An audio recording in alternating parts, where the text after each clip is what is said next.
कैसे हो बच्चों, कैसी आपकी पढ़ाई चल रही है? भाई पिछले YouTube पे क्लासेस में आए कमेंट्स ने मन तो खुश कर दिया और समझा दिया कि भाई बच्चों को अच्छे से समझ में चीजें आ रही हैं। अब बात यह है कि कुछ एक को हो सकता है कि वो चीजें दोबारा रिपीट करनी हो, तो बच्चों उसके लिए जोगिंदर सर की क्या नीड है। जोगिंदर सर ने क्लास कर दी है, आप वहां से देखो, पढ़ो। नहीं समझ में आती, कुछ चीजें होंगी ना जो नहीं समझ में आएंगी, उन्हें कमेंट सेक्शन में लिख दो, फिर रिजोल्यूशन कर देंगे। अब बहुत सारे बच्चों की बातें सुनने के बाद ये चीज समझ में आई कि बच्चे जिस जिस चैप्टर की डिमांड कर रहे हैं वो हम लोग लेके आ रहे हैं, और उम्मीद यही देख रहे हैं कि भाई उनमें जो कमेंट्स में जो डाउट है वो बहुत कम है। इसका मतलब मैं ये मान रहा हूं कि इस चीजें समझ में आ गई हैं। पिछले कमेंट में एक दो बच्चों का कमेंट बड़ा अच्छा लगा, उन्होंने बोला सर कुछ चीजें इंप्लॉयमेंट की समझ में आ गई हैं, बस एक डाउट है, वो फेस टू फेस मिलके पूछेंगे। भाई क्वेश्चन पूछने आ रहे हो कि डराने आने वाले हो, ये बताओ। चीजें समझ में आ गई हैं, अच्छी बात है, बहुत खुशी की बात है, खुश रहिए। नहीं समझ में आई है फिर पूछिए, वहीं पूछ लीजिए, कोई बात नहीं है, बेइज्जती कुछ नहीं होती है। सब कुछ जब तक बच्चे हैं, जब तक सीख रहे हैं ना जिंदगी में, कोई बेइज्जती नहीं होती। और पूछने में और सीखने में कोई बुराई भी नहीं है ना। आखिर कुछ सीखने के बाद दूसरों को बता पाओगे तो गुरु तो आप ही कहलाओगे। अब मुद्दा यह है बच्चों की जो आप पढ़ाई कर रहे हो, उस पढ़ाई में ये जो चीजें हैं वो आपको कितनी ज्यादा हेल्प कर रही हैं, ये आपकी रिवीजन बताएगी कि आपको कितना ज्यादा और अच्छे से समझ में आया, या फिर आपके प्री बोर्ड्स या फिर आपके टेस्ट। तो आज का जो टॉपिक होने वाला है वो हमारे पिछले टॉपिक के रिलेशन में ही है, बिल्कुल अनजान टॉपिक आज भी नहीं है। क्योंकि आज जो हम चैप्टर करने जा रहे हैं बच्चों, उसका नाम है, क्या नाम है? Sectors of Indian economy. क्या नाम है? Sectors of Indian economy. अब जो बच्चे इकोनॉमिक्स को अच्छे से समझ गए हैं, मतलब कि उसके बेस को समझ गए हैं, उसकी पॉलिसीज को समझ गए कि इकोनॉमिक्स आखिर में चाहता क्या है, तो उनके लिए तो बहुत इजी है ये चैप्टर समझना। जो नहीं समझ पाए हैं तो भाई साहब ऐसा है कि किसी भी इकोनॉमी को समझने के लिए आप पहले उसके सेक्टर्स को डिवाइड कीजिए, प्राइमरी, सेकेंडरी, टर्शरी। उनके मीनिंग समझिए कि क्या कहना चाहते हैं। थर्ड थिंग, उनमें क्या क्या आता है, उसके बाद उनको कंबाइंड कीजिए। फिर आप पहुंचिए जीडीपी पे, जिससे कि आपको यह पता चल जाएगा कि देश में total production with in year या फिर एक साल में कितना हो रहा है। या हिंदी वाले बच्चे जो डिमांड करते हैं कि सर हिंदी में समझा दीजिए, तो भाई साहब हिंदी में से सकल घरेलू उत्पाद कहते हैं, जो आपको पूरे वर्ष में कितना टोटल उत्पाद जो किया गया, कुल उत्पाद देश में, उसका अगर जोड़ दें तो सकल घरेलू उत्पाद हमें मिल जाता है। जब आप जीडीपी समझ जाएंगे, जब आप सेक्टर समझ जाएंगे, तो फिर आप समझना कि इसमें और डिवीजन क्या हो सकते हैं। तो और डिवीजन हो सकते हैं, प्राइवेट हो सकता है या फिर पब्लिक हो सकता है, या तो निजी लोग उस व्यापार को चला रहे हो, निजी लोग काम कर रहे हो, या फिर सरकार उसमें शामिल हो। वो भी समझ गए तो फिर आगे बढ़ना, ऑर्गेनाइज्ड या अनऑर्गेनाइज्ड। यहां पर कुछ लॉज का, कुछ रूल्स का, कुछ रेगुलेशंस को फॉलो किया जाता है, उन्हें ऑर्गेनाइज्ड कहते हैं, व्यवस्थित तरीका। एक होता है अव्यवस्थित यानी कि अनऑर्गेनाइज्ड, जहां पे ना कोई रूल है, ना कोई नियम है, ना कोई कानून है, मालिक अपने हिसाब से नौकर को जैसे चाहे वैसे घुमा दे, उसे अनऑर्गेनाइज्ड कहते हैं। फिर आप समझना कि भाई हिंदुस्तान में ये जो तीन सेक्टर्स हैं, यानी कि प्राइमरी, सेकेंडरी और टर्शरी, लोग सबसे ज्यादा कहां इंप्लॉयड है, कहां काम करते हैं। फिर आप समझना कि क्या जहां काम करते हैं लोग, क्या वहां से इनकम भी उतनी ज्यादा आती है, या फिर कहीं ऐसा तो नहीं है कि जहां कम लोग काम कर रहे हैं वहां से इनकम ज्यादा आ रही हो, है ना। फिर उसके बाद अगर ये चीज भी समझ गए तो जहां कम इनकम आ रही है वहां इनकम कैसे बढ़ाई जाए, क्योंकि अगर पॉपुलेशन ज्यादा है और इनकम कम है तो ये अलार्मिंग सिचुएशन है। ये स्थिति भयानक हो सकती है, खतरनाक हो सकती है। देश का युवा, देश की नागरिक जिस क्षेत्र में काम कर रहे हैं, अगर उस क्षेत्र से, उस फील्ड से इनकम ही नहीं आ रही है, तो वो कहीं ना कहीं या तो अनएम्प्लॉयमेंट की तरफ जाएंगे, अंडर एम्प्लॉयमेंट की तरफ जाएंगे। तो इसी बात से एम्प्लॉयमेंट फिर दो तरह की हो जाती है, या तो सीजनल होगी या डिस्गाइज्ड होगी। सीजनल मतलब वो जहां पर कुछ महीने नागरिकों को काम मिलता है और कुछ महीने वो खाली रहते हैं। ये विशेषकर स्पेशली खेतों में यानी कि एग्रीकल्चर एक्टिविटी में देखने को मिलती है। वहीं डिस्गाइज्ड एम्प्लॉयमेंट होती है, एक ऐसी बेरोजगारी जो छुपी हुई होती है, जो डायरेक्टली नजर नहीं आती बट इनडायरेक्टली उसका असर जो है वो दिखता है। अब ये क्या होती है? आपके घर में खेत है, मान लो आपके घर में, आपके पास एक खेत है, उसमें 8 लोग काम करते हैं, पहले 5 लोग करते थे तो भी प्रोडक्शन उतना ही था जितने आज 8 लोग कर रहे हैं। तो भाई साहब इन 3 को लगाने का क्या बेनिफिट हुआ, क्या औचित्य है इन 3 को वहां पर लगाने का? अब इन 3 के पास कुछ काम नहीं है इसलिए वहां काम कर रहे हैं, अगर कुछ और काम होता तो शायद घर की इनकम बढ़ गई होती। तो ये होती है डिस्गाइज्ड एम्प्लॉयमेंट। इसके बाद हम देखेंगे कि क्या सरकार कर सकती है रोजगारों को बढ़ाने के लिए, क्या सरकार के स्टेप्स हो सकते हैं जिनमें से एक मनरेगा होती है, या फिर सरकार बैंक स्थापित करे, लोगों को लोन दे, लोग खुद से सेल्फ रिलायंस हो सके, या फिर उन लोगों को ऐसे प्रचार करने के, उसको प्रमोट करने के ऐसे तरीके बताए कि लो भाई साहब फर्टिलाइजर सस्ते दामों पे लो ट्यूबवेल खोदने के लिए, पानी जो करने के लिए आप पैसा लो। तो सरकार कितना रोल प्ले करती है किसी भी सेक्टर में, ये तो बहुत इंपॉर्टेंट है। बट इंपॉर्टेंट और जब ज्यादा हो जाता है जब कमजोर क्षेत्र को सरकार, जो वीक पोर्शन है यानी कि एग्रीकल्चर स्पेशली, उसको सरकार प्रमोट करे। इसीलिए आपने देखा होगा सरकार किसानों के लिए तमाम तरह की योजनाएं, तमाम तरह की पॉलिसीज और बेनिफिट्स और सब्सिडीज समय समय पर निकालती आ रही है, और उसका बेनिफिट रियल में ग्राउंड लेवल पर कितना पहुंचा है, ये सब बात से हम लोग वाकिफ हैं। हम लोग अच्छे से जानते हैं कि सरकार के भेजे हुए दान को, सब्सिडी को किसान तक कैसे पहुंचाया जाता है, और कुछ को तो मिलता ही नहीं। तो आज का ये चैप्टर जो हमारा होने वाला है, sectors of the Indian economy, basically हम अपने 3 सेक्टर्स को पढ़ने वाले हैं। अगर आपको मैं यहीं बता दूं, एक तो होगा आपका प्राइमरी, एक होगा आपका सेकेंडरी, एक होगा आपका टर्शरी। और यकीन मानो आज इस चैप्टर को आप यहीं खत्म कर लोगे, क्वेश्चंस भी और इससे रिलेटेड जो भी डिफिकल्टीज हैं, जो भी टॉपिक्स हैं वो सारे, क्योंकि क्वेश्चन बहुत आज मैं सिलेक्ट करके लेके आया हूं, तो लिमिटेड क्वेश्चन बनते हैं, क्योंकि चैप्टर जो है ना वो बहुत बेसिक है और ज्यादा इसमें कुछ टफ है नहीं। तो क्वेश्चन मुझे ऐसा लगता है पर्सनली कि इस पे चर्चा जो है ना वो अच्छे से होनी चाहिए। क्वेश्चन तो क्या है कि आपके सामने क्वेश्चन आएगा, आप लिखोगे क्या? जब आपको उसका बेसिक, जब आपको उसका एडवांस्ड, जब आपको उसके रूट कॉजेस सब पता होंगे तो आप अच्छे से लिख पाओगे। भाई एग्रीकल्चर कोई ऐसा टॉपिक नहीं है जिसके लिए बड़ा डाटा चाहिए, पढ़कर लिख कर आओगे तब यहां लिखोगे। आप एक ऐसी क्लास में बैठे हो जहां पर आपको बेसिक ज्ञान, बेसिक चीजें, बेसिक टर्म्स पता हो। इकोनॉमिक्स में फुल मार्क्स है, मैं इस बात की श्योरिटी दे सकता हूं आप लोगों को। मैं आपको उसी तरीके से ट्रीट करने वाला हूं जैसे आपको एक सीनियर टीचर इकोनॉमिक्स का करेगा या फिर वो पेपर चेक करेगा। तो बढ़ते अपने टॉपिक की तरफ बच्चों। आज क्योंकि ये टाइप फॉर्मेट नहीं है, ये पीपीटी मैंने खुद से बनाई है ना। रात भर में बैठ के बच्चों का भाई पेपर है, क्या करें, तो तैयारी करी है, तो थोड़ी सी कलर वेलर में दिखेगी, क्योंकि हम तो भाई साहब पूरे कलर को एकदम रेनबो में विश्वास रखते हैं। ब्लैक एंड व्हाइट जिंदगी तो दुखियों की होती है, हमारे तो सुखी सुख है। तो ये जो आज आप देख रहे हो, ये माइंड मैप मैं फिर से एक बार समझाऊंगा। फिर से क्या मतलब, पहली बार ही कर रहे हो आप लोग, और कौन सा कलर लिया जाए ये तो आज बड़े चिंताजनक की बात है भाई हमारे लिए। ब्लैक ही ले लेते हैं आई होप, या पर्पल ले लें, ब्लैक ले लेते हैं। चलो जब ब्लैक पे आएंगे तो दूसरा कलर ले लेंगे, बाकी ब्लैक ले लेते हैं। आपके सामने आपका जो चैप्टर उसका नाम है सेक्टर्स ऑफ इंडियन इकोनॉमी, ये आप पढ़ने जा रहे हो, ठीक है। इसमें क्या पढ़ें सर, क्या इंपॉर्टेंट हो सकता है, चीजें कैसे हम डिस्क्राइब करेंगे, कैसे हम एक्सप्लेन करेंगे, वो हम देखते हैं। तो आपको सेक्टर्स ऑफ इंडियन इकोनॉमी में सबसे पहले तो आपको सेक्टर्स ही पढ़ने चाहिए। सेक्टर्स बोले तो क्या क्या होते हैं, primary, secondary and tertiary. Sir primary sectors कौन से होते हैं? तो बच्चों प्राइमरी सेक्टर्स वो होते हैं जो बेसिकली एग्रीकल्चर रिलेटेड, नेचुरल यानी नेचर से रिलेटेड होते हैं, और जहां पर आपकी dairy farming, fish farming, poultry, agriculture, ये बेसिक काम आते हैं जो शुरुआती समय पे इंसान सबसे पहले करता है, सीखता है। यानी कि आप सीधे इंडस्ट्री में नहीं जाते, बचपन से किसी को इंडस्ट्री नहीं पता थी बट खेत सबको पता थे। बचपन से बैंकिंग सर्विस किसी को नहीं पता थी बट खेत सबको पता थे। तो प्राइमरी एक्टिविटी को प्राइमरी क्यों कहते हैं, why we are calling only primary, क्यों नहीं इसको सेकेंडरी कह देते, क्यों नहीं इसको फोर्थ कह देते, जीरो कह देते हैं? तो प्राइमरी इसलिए कह रहे हैं, एक तो ये नेचर से आती है, सीधी नेचुरल एग्रीकल्चर रिलेटेड होती है। And why we are calling primary, because ये बेस है आगे आने वाली 2 एक्टिविटीज के लिए। यानी कि प्राइमरी जो है वो बेस बनता है किन के लिए, इसके लिए भी और इसके लिए भी, सेकेंडरी के लिए भी, टर्शरी के लिए भी।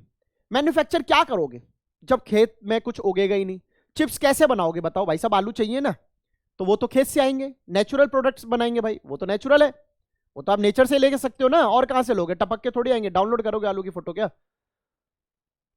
टर्शरी की बात रही, तो आप तक जो सर्विस आएगी, जो चिप्स की पैकेट आप तक डिलीवर होगी वाया अमेजॉन, मिंत्रा, जिससे भी लेना चाहो, मिंत्रा से भी आ जाती होगी, क्या पता ऐसा, फ्लिपकार्ट, ब्लिंकिट, तमाम कंपनी से, तो जो आप तक पहुंचाने की जिम्मेदारी है इंडस्ट्री से लेकर आप तक, वो सर्विस सेक्टर होता है बेसिकली, उसी को कहते हैं हम टर्शरी सेक्टर। तो टर्शरी सेक्टर को हम जो है क्या कहते हैं? और सर्विस सेक्टर कहते हैं, और इस सेक्टर को हम कहते हैं भाई मैन्युफैक्चरिंग सेक्टर।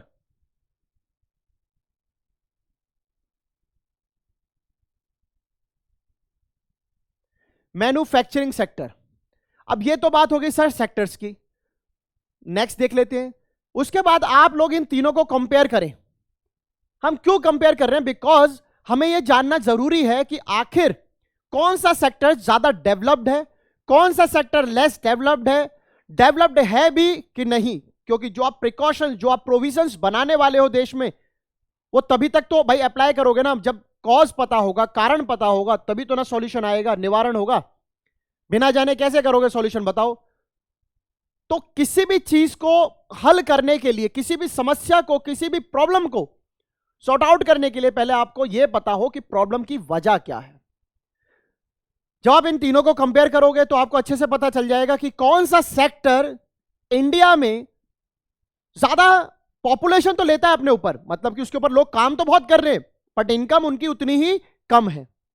वहीं ऐसे भी सेक्टर हैं जहां पे पॉपुलेशन ना के बराबर काम करती है, पर इनकम उनकी उतनी ज्यादा है।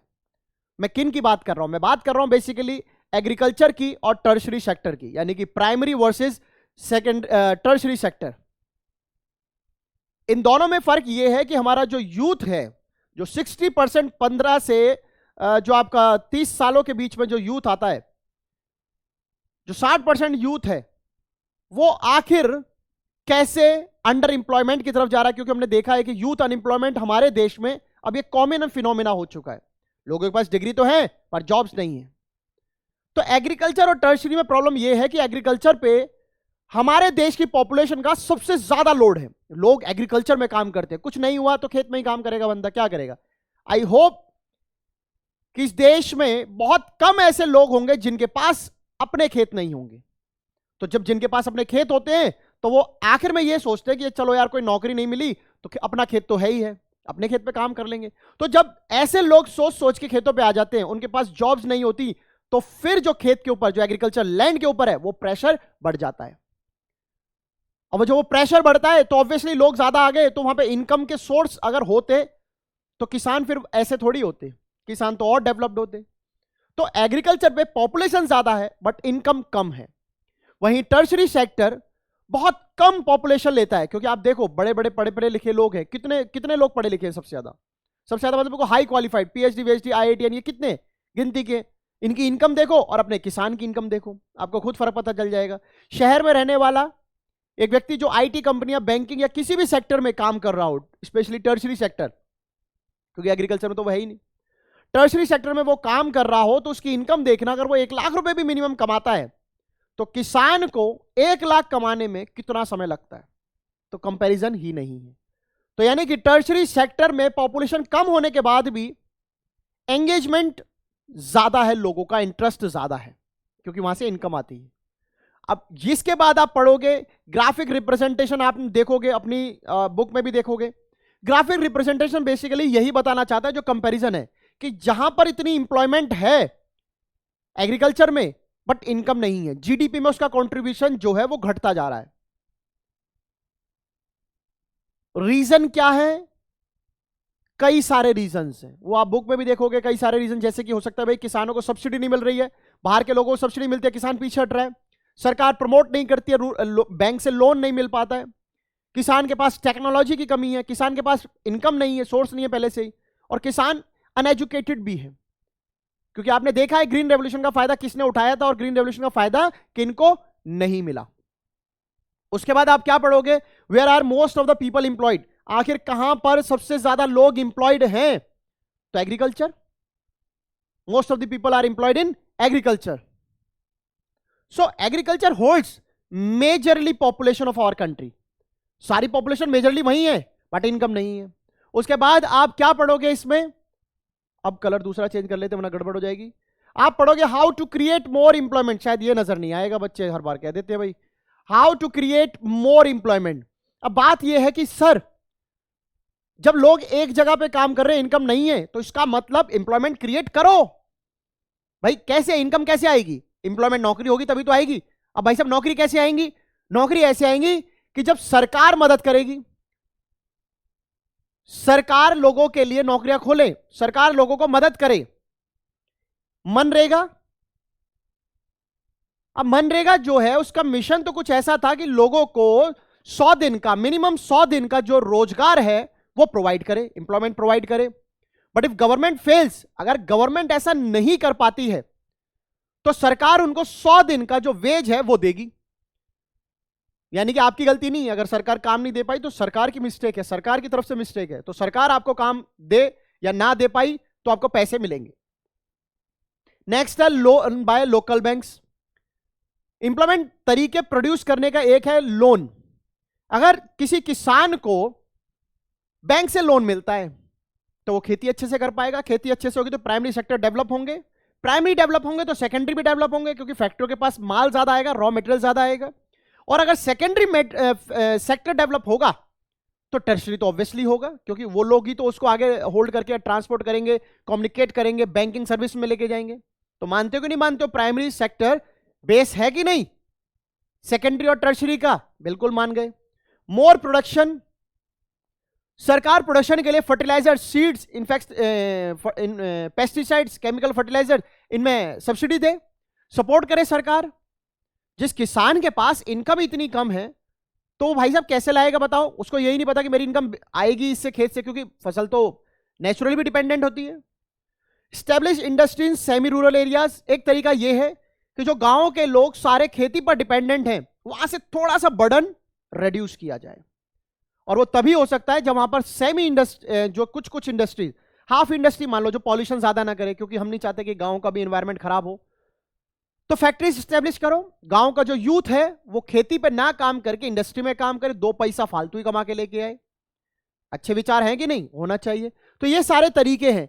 एक होता है डिविजन्स ऑफ सेक्टर्स. अब हमने पढ़ा कि प्राइमरी और सेकेंडरी तो साहब है, बट सेक्टर्स को अगर बेसिकली डिवाइड किया जाए तो एक होता है भाई, जैसे होता है ना अमीर गरीब, आदमी औरत, बूढ़ा बड़ा. तो फिर वैसे ही सेक्टर में होता है प्राइवेट और पब्लिक. प्राइवेट और पब्लिक जैसे सेक्टर हमने यहां पे पढ़े हैं वो होते हैं ओनरशिप के मामले में, क्योंकि प्राइवेट किसका भाई, एक आदमी का, पब्लिक किसका, सरकार का. अगर उसमें भी डिवीजन हम देखें, उससे पहला अगर डिवीजन देखें तो एक होता है ऑर्गेनाइज्ड और एक होता है अनऑर्गेनाइज्ड, जैसा मैंने आपको बताया था. ऑर्गेनाइज कैसा होता है, जिसमें एक इंसान बैग उठा के सुबह जाता है, लंच वंच अपना रखता है, सुबह गया 9:30 बजे पंच किया, ऑफिस में फटाफट फटाफट ऐसे काम किया, 12:30 बजे तक काम किया, फिर एक कॉफी पी, फिर 1:30 बजे तक काम किया, फिर लंच किया, लंच रखा, फिर काम किया 5:30 तक, फिर ऐसा घड़ी की तरफ देखा, अच्छा अभी 6 बजने वाले, छुट्टी का टाइम, और अपना गया. ऐसे 29 दिन वो काम करता है. 30वें दिन उस पर तनख्वाह आ जाती है अकाउंट में. बीच में कभी छुट्टी लेना चाहे तो अप्लाई करो, छुट्टी लेगा, पैसा नहीं कटेगा. कभी फैमिली या परिवार या खुद बीमार हो गया, हॉस्पिटल गया, कंपनी का कार्ड दिखाया, फ्री ट्रीटमेंट हो गया. कोई होली दिवाली आई, बोनस मिल गया. तो ये सब आप देख रहे हो एक पर्टिकुलर फॉर्मेट में चल रहा है. इसे कहते हैं ऑर्गेनाइज्ड सेक्टर.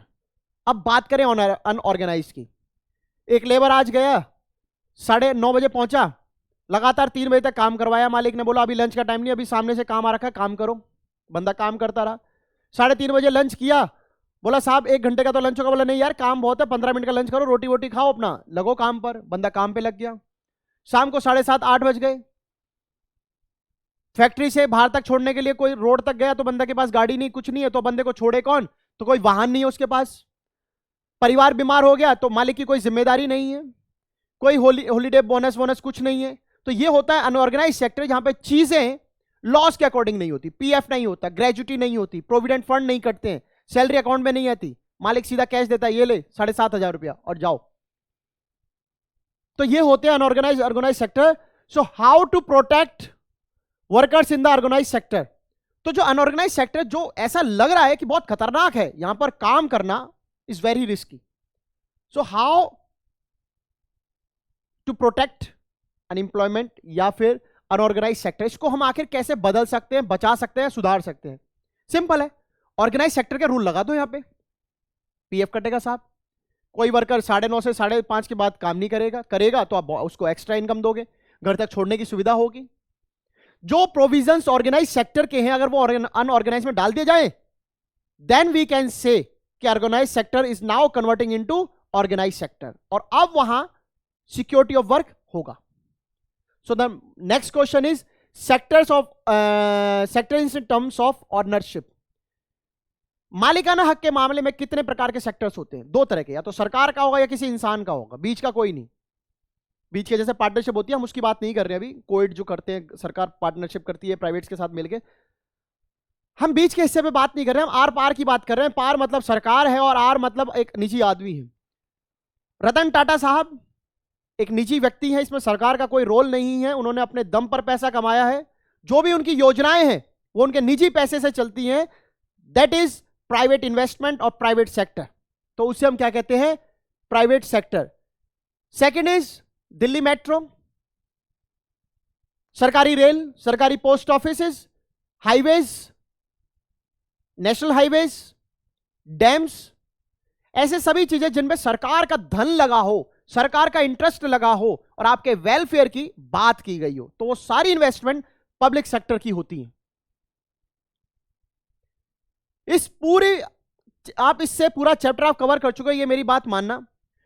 अब एक क्वेश्चन और आपके सामने फेस करने के लिए देता हूं आपको कि क्या सरकार को बड़ी बड़ी इन्वेस्टमेंट प्राइवेटों के हाथ से लेकर अपने हाथों में ले लेनी चाहिए? क्या सरकार को बड़ी बड़ी इन्वेस्टमेंट खुद करनी चाहिए बजाय कि प्राइवेट को देने के लिए? थर्ड क्वेश्चन, प्राइवेट सेक्टर बड़ी बड़ी इन्वेस्टमेंट को, यानी कि जहां पर जनता का इंटरेस्ट जुड़ा हो, उनको ना ही करे और सरकार को दे दे तो ज्यादा बेटर है. 3 क्वेश्चन, भाषाएं अलग हैं, लैंग्वेज अलग है, बट बात एक ही है. हम ये चाहते हैं कि बड़े बड़े टेंडर्स, यानी कि dams, railways, bridges, roads, highways, ये सरकार के पास रहे. क्यों रहे भाई साहब? बताते हैं. उत्तर प्रदेश में यमुना एक्सप्रेसवे आता है, जाने का किराया आप टोल देख लेना एक बार चल के, यहां से लेके आगरा तक आई थिंक 700 रुपए तो लग ही जाएगा. वही national highway, old Mathura road, NH2, आप वहां जाएंगे तो आपको जो किराया आई थिंक 250 और 300 रुपया, तो 250 और 700 में बहुत फर्क है. वही सरकारी अस्पताल जिनमें खर्चा बीमारी का 0 होता है, प्राइवेट में आप चले गए तो आपका हीरो बना देंगे 2 मिनट में. आप उठ गए ना, आप ऐसे उठे, हाँ बच गए भाई साहब, क्या हॉस्पिटल था, एकदम बढ़िया, एकदम लाजवाब, सिस्टर विस्टर भी सब साफ सुथरे दिख रहे, डॉक्टर भी सब गोरे चिट्टे, सामने बड़ी टीवी लगा रखी है, एकदम होटल जैसा लग रहा है. और जैसे आप बाहर निकले ना, आपको बोला भाई साहब पर डे का 1 लाख रुपया तो बेड का चार्ज था और 4.5 लाख रुपया आपका टोटल बैठा है एक दिन का. तो ऐसे करके आप 10 दिन रुके हो तो 40 लाख. वो बंदा जो खड़ा है ना, वो वापस उसी खाट पे लेट जाएगा कि भाई साहब लेटा रहूं तो ही बढ़िया है, कम से कम सुनने को तो नहीं मिलेगा. तो this is the basic difference between government services and the private services. Private services को अवेल करना हर किसी के लिए इजी नहीं है. It is not easy to avail the private services because they were so costly होती है काफी. गरीब आदमी तो कर ही नहीं सकता, मिडिल क्लास भी कई बार हिल जाता है उनको देखकर. So that is why we are saying कि गवर्नमेंट ऐसे बड़े प्रोजेक्ट्स को खुद अपने अंडरटेक करके रखे ताकि सरकार जो है जनता का भला कर सके. क्योंकि एक और मैं बता दूं, मोटिव की अगर हम बात करें, मोटिव, उद्देश्य, प्राइवेट का मोटिव होता है to earn profit, only to earn profit और to maximise their profits. But on the other hand government का क्या रोल है? प्रॉफिट बेशक कम हो जाए पर जनता का जो भला है वो नहीं रुकना चाहिए. दिल्ली मेट्रो का किराया देख लो आप, और धौला कुआं से निकलने वाली एयरपोर्ट मेट्रो का किराया देख लो आप. दिल्ली मेट्रो किराया मैक्सिमम शायद 60 रुपए है, एयरपोर्ट का तो 200-250 है. तो ये 4 into टाइम्स जो चल रही है चीजें वो प्राइवेट में चलती हैं और सरकारी आपको उतना ही सफर कम पैसों में तय करा देंगी. तो ये होता है मोटिव का डिफरेंस. आई होप आपको ये सारा समझ में आ गया है. तो मैं यही समझा रहा हूं आपको, कोई भी इकोनॉमी समझनी है तो आप उसके सेक्टर्स को समझो. सेक्टर समझ जाओगे तो आपको खुद ब खुद समझ में आ जाएगा. ठीक है, तो बढ़ते हैं नेक्स्ट टॉपिक की तरफ बच्चों. और आपके सामने फर्स्ट क्वेश्चन है, what is the base for all other sectors of the economy? ये तो दिखेगा ही नहीं ब्लैक, बता तो दिया करो भाई साहब, बताते ही नहीं हो आप लोग, धोखेबाजी करते हो हमारे साथ। Dash is the base for all other sectors of the economy. तो सेक्टर्स की मैंने आपको बात करी थी कि भाई साहब एक सेक्टर होता है आपका प्राइमरी, प्राइमरी से चलते हैं आप काम सेकेंडरी की तरफ, और सेकेंडरी से काम चलता है आपका टर्शरी की तरफ।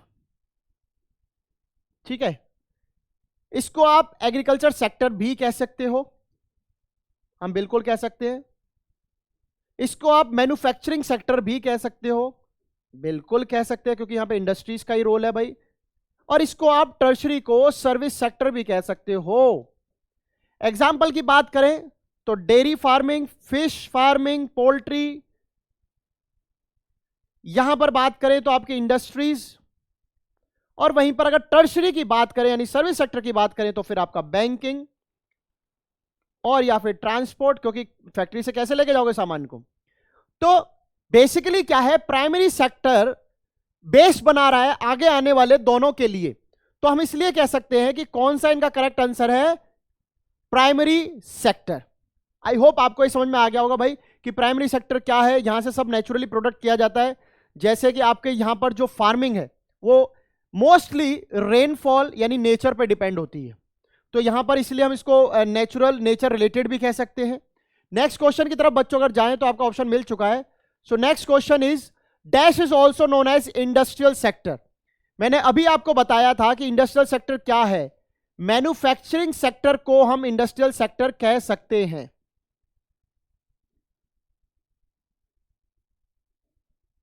और अगर इन दोनों की बात करूं इज इक्वल टू, तो इसको हम क्या कह सकते हैं, सेकेंडरी सेक्टर। दो दो बार क्यों लिख रहे हैं, अरे सेक्टर लिखना है। Secondary sector, second sector, manufacturing sector, industrial sector, next to primary sector, एक ही मतलब है।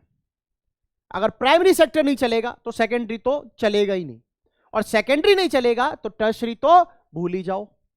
तो इसका करेक्ट आंसर क्या है बच्चों, टर्शरी सेक्टर। आई होप आपको ये क्लियर हो गया होगा। नेक्स्ट क्वेश्चन पे आते हैं बच्चों। Dash is also called the service sector. Again banking sector, communication sector, ये सब जो है किसके अंडर आते हैं, सर्विस सेक्टर के।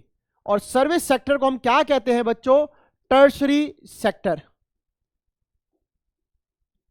अब बात केवल ये नहीं है कि एग्रीकल्चर के प्रोडक्ट को सेकेंडरी में पहुंचाया तो सेकेंडरी से टर्शरी में जाएगा। इसका मतलब आप यहां पे सर ये कह दो कि हाँ भाई बैंकिंग हो गई, ठीक है ना, ट्रांसपोर्ट हो गया, क्योंकि सर ये तो सब ऐसा लग रहा है कि फैक्ट्री से रिलेटेड काम हो रहा है, कम्युनिकेशन हो गया, है ना। केवल यही नहीं है सेकेंड टर्शरी सेक्टर में, इसके अलावा आपका टीचिंग, आपका कोई भी प्रोफेशन सर्विस, प्रोफेशनल सर्विस, यानी कि आपका डॉक्टर, आपका लॉयर, ये सारे सेक्टर सर्विस सेक्टर के अंडर आते हैं, टर्शरी के अंडर आते हैं। तो टर्शरी का जो दायरा है ना वो काफी बड़ा है। अगर मैं आपको गरीब भाषा में समझाऊं, बिल्कुल गंवार की भाषा में समझाऊं, तो भाई साहब जो आप सुविधाएं पा रहे हो, जो भी आप सर्विसेज पा रहे हो, होटल में खाना खाने की, फ्रिज को खरीदने के बाद फ्रिज वाले को घर पे बुलाकर सर्विस कराने की, इंटरनेट वाली सर्विसेज, फोन वाली सर्विसेज, अमेजॉन पे बुक करने वाली सर्विसेज, और फ्लिपकार्ट पे आते के साथ ही सेल पे कपड़ा खरीदने की सर्विसेज, ये सारी की सारी टर्शरी सेक्टर का पार्ट है। और ये सारे जो है लास्ट बेस होता है किसका, इकोनॉमी एक्टिविटी का। और आपको खुशी होगी यही सेक्टर है जो सबसे ज्यादा आज की डेट में जीडीपी में कंट्रीब्यूट करता है। इंप्लॉयमेंट यानी कि जो लोगों का इन्वॉल्वमेंट है वो कम है, पर इनकम उतने से कहीं ज्यादा है। बढ़ते हैं नेक्स्ट क्वेश्चन की तरफ। सो नेक्स्ट क्वेश्चन देखते हैं बच्चों। Agriculture and allied sectors are related to dash sectors, है ना, dash sectors of the economy. Agriculture और अलाइड सेक्टर से जो जुड़ा हुआ सेक्टर है आखिर वो किस से रिलेटेड होता है, यानी कि प्राइमरी, सेकेंडरी, टर्शरी या ऑल ऑफ दीज। तो भाई साहब एक बात बताओ, एग्रीकल्चर नाम आ गया, नाम ही काफी है। प्राइमरी सेक्टर क्योंकि मैंने बताया ना एग्रीकल्चर या उससे रिलेटेड मतलब डेयरी, पोल्ट्री, फिश फार्मिंग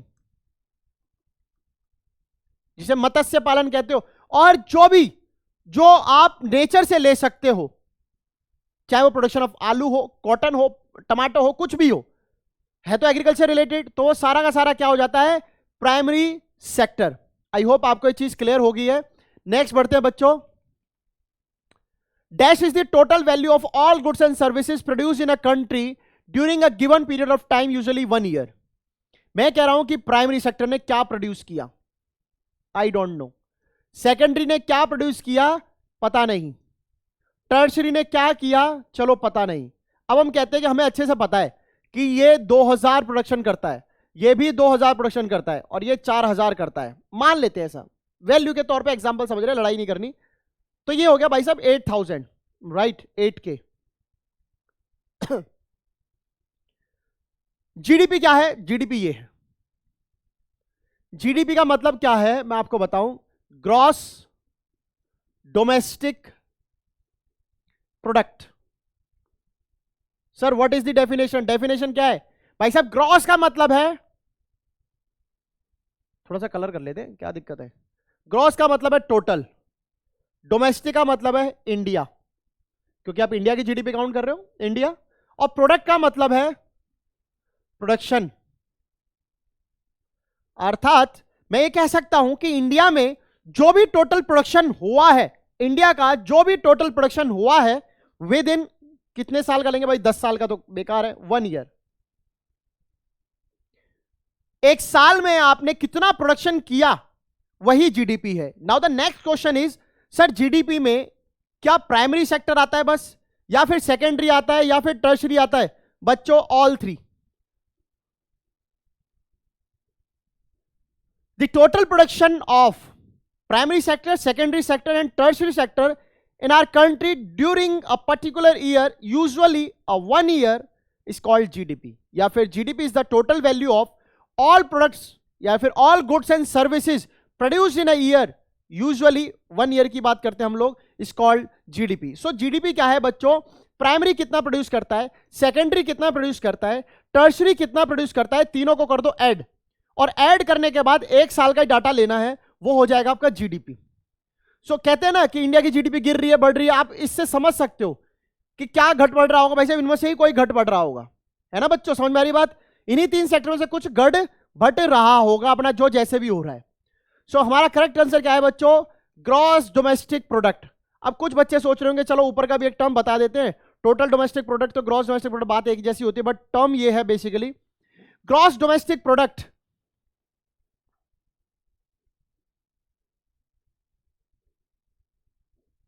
और नेट डोमेस्टिक प्रोडक्ट, जो बच्चे शायद हो सकता है 11th 12th के देख रहे हो या फिर और कोई पढ़ रहा हो, तो ग्रॉस और नेट में कुछ डिफरेंस नहीं है, सिर्फ जो फर्क है वो है डेप्रिसिएशन का। मैंने बहुत पहले भी बताया था कि आप सिर्फ ये देखो जीडीपी, एनडीपी, क्या डिफरेंस, कौन सी अक्षर अलग दिख रहा है, डीपीडीपी तो एक है, काट देते हैं। चलो क्या बच गया, जी और एन।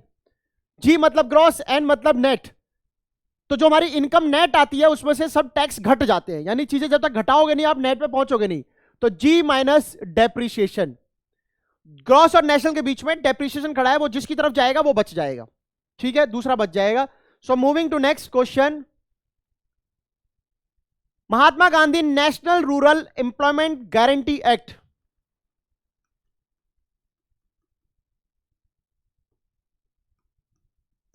एक ऐसा एक्ट जिसमें आपको 100 डेज का एम्प्लॉयमेंट का वादा किया गया। इफ फेल्स, अगर नहीं कर पाए तो आपको वेजेस मिलेंगे। इसके लिए आपको एनरोल कराना होता है, एम्प्लॉयमेंट एक्सचेंज में जाके अपना नाम देना होता है कि भाई साहब आप पढ़ लिख गए हो, आपके पास स्किल है और आप काम करना चाहते हो। सरकार उसी अकॉर्डिंगली आपको वर्क प्रोवाइड करती है।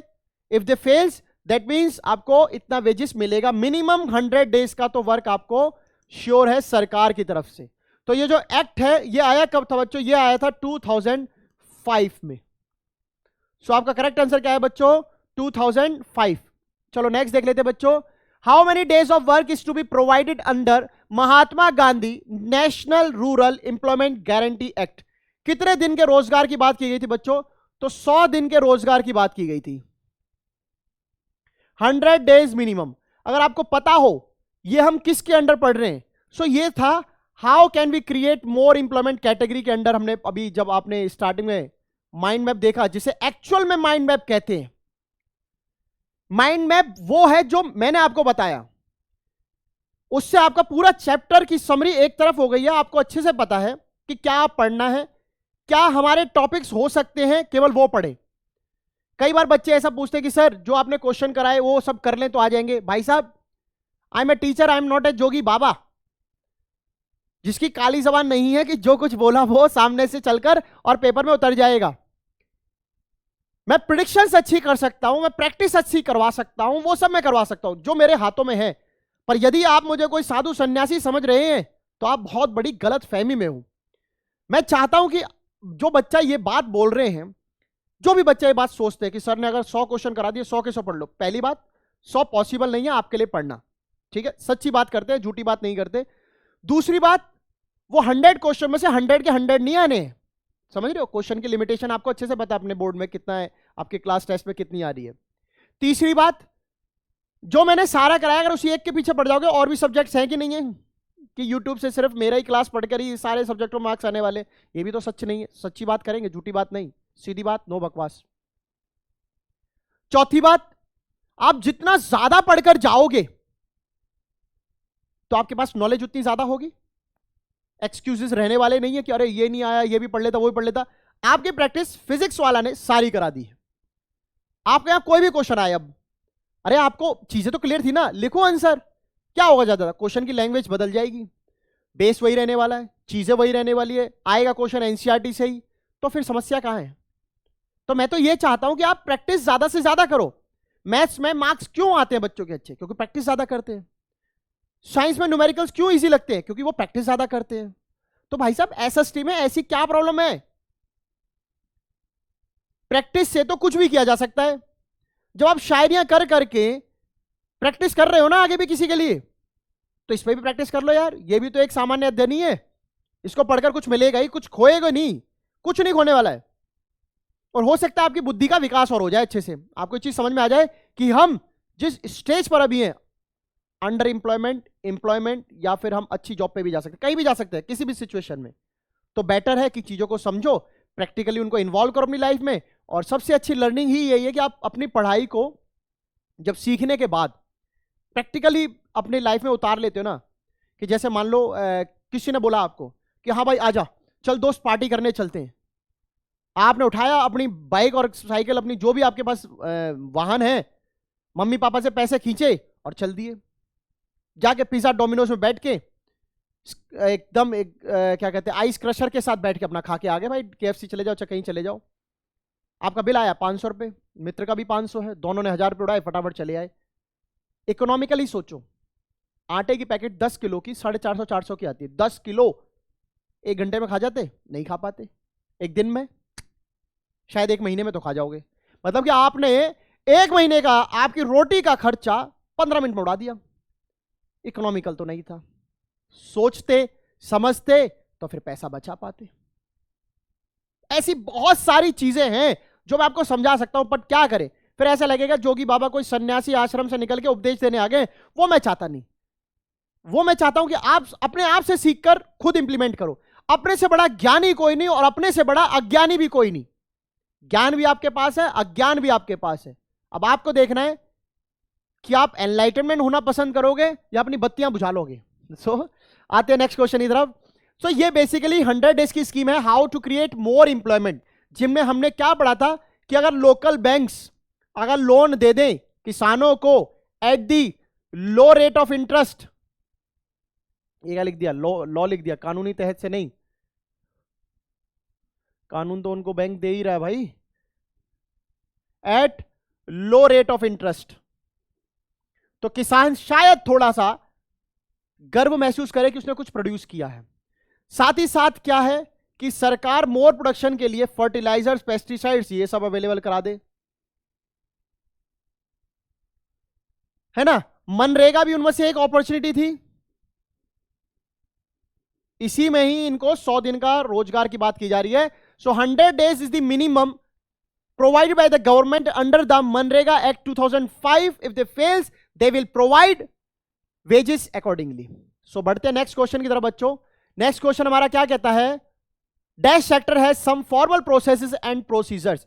जब भी फॉर्मल की बात आ जाए, सो दो बातचीत है आपके सामने। सेक्टर्स को जिनको हम पढ़ रहे हैं, पहले तो सेक्टर्स का जो डिवीजन है on the basis of ownership किया जाए तो आपके होते हैं भाई साहब दो, या तो आप पब्लिक बन जाओ या आप प्राइवेट हो जाओ। वहीं अगर बात की जाए डिवीजन की, एज पर लॉस कर लो या फिर एज पर फुलफिलमेंट कर लो, तो आपका एक आता है ऑर्गेनाइज्ड और एक आता है अनऑर्गेनाइज्ड। अब दोनों ही बातों में कुछ से फर्क है, यह आपने सीखा था। क्या फर्क है, मैंने आपको बताया था कि जो पब्लिक है वो गवर्नमेंट का मतलब है, यानी कि यहां पे सब सरकारी सरकारी है। यहां पर जो कुछ है वो सब इंडिविजुअल का है, यहां पे तो जगह ही नहीं बची है, वो सब इंडिविजुअल का है। यहां जो है सब एकदम रूल एंड रेगुलेशन से चलता है। यहां जो है कोई कानून नहीं है, नो रूल्स। लॉस तो खैर होते हैं, ऐसा नहीं है, और लॉस के बिना तो खैर कोई ऑपरेट ही नहीं कर सकता है, क्योंकि इस्टेब्लिश नहीं हो तो मालिक ही जेल में जाएगा। सो नो रूल्स, हम ये बात कहेंगे। वहीं गवर्नमेंट की बात करें तो जो मुख्य एम है, जो एम है वो क्या है, वेलफेयर है।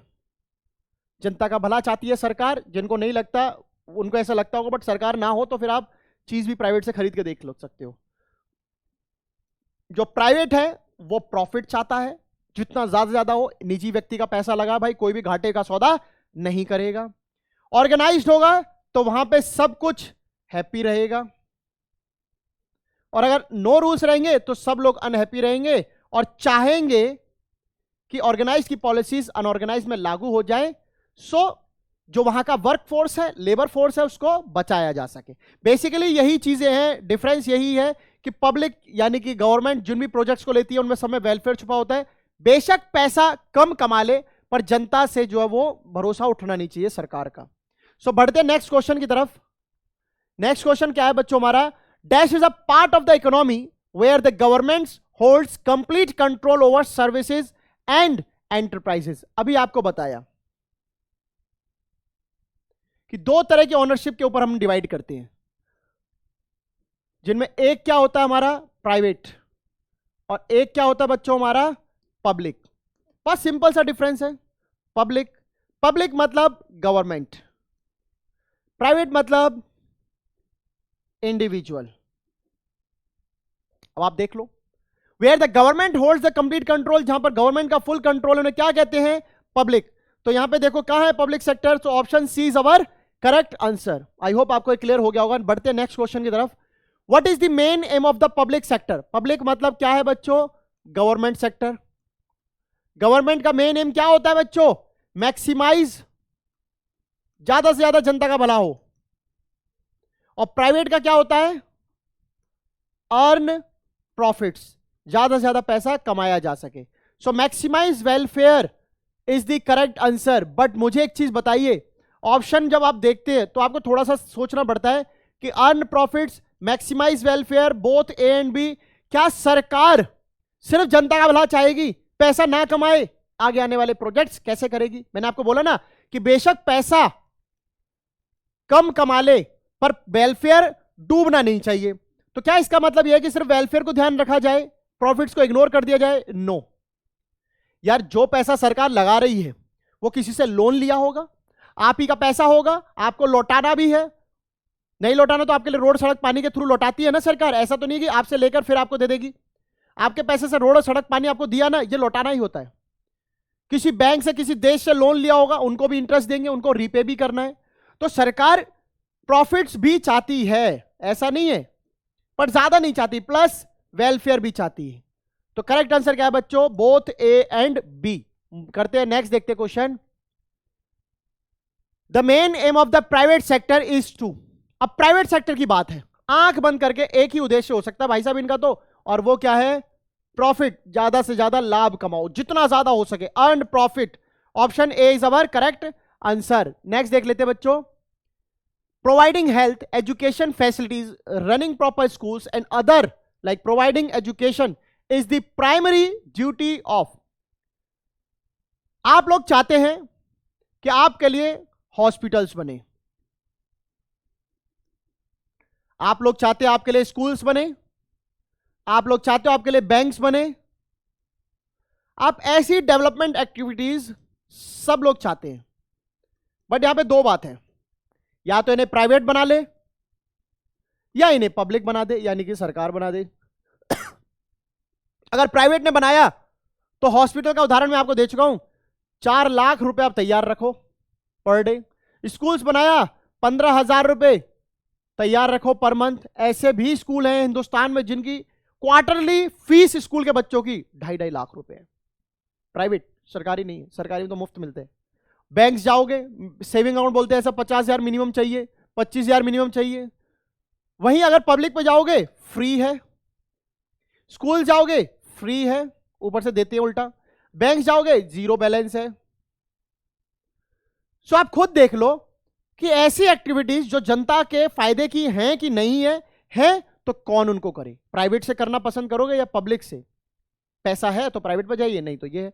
सो प्राइमरी ड्यूटी तो बेसिकली पब्लिक सेक्टर की बनती है, क्योंकि जनता का भले की बात है, मैक्सिमम वेलफेयर की बात है, तो इसे सरकार करेगी। इसलिए हमारा करेक्ट आंसर क्या है बच्चों?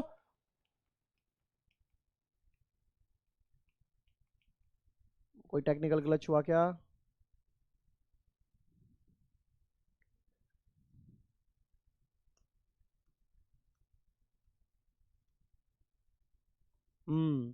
आई थिंक हमारा ये जो यंत्र है हमारा ये छुटकू सा जो यंत्र है, इसमें कोई समस्या आ रही है। ठीक है, इसकी तो खोपड़ी भी हिल रही है अंदर से, ऐसा लग रहा है हिल ही रही है, कुछ बच भी रहा है। आई थिंक मर गया अभी ये। आई एम सो सॉरी कि आप जिंदा नहीं रहे हमारे बीच, बट चलो कोई बात नहीं। 12 के बाद सीधा 13 आना चाहिए था आई थिंक।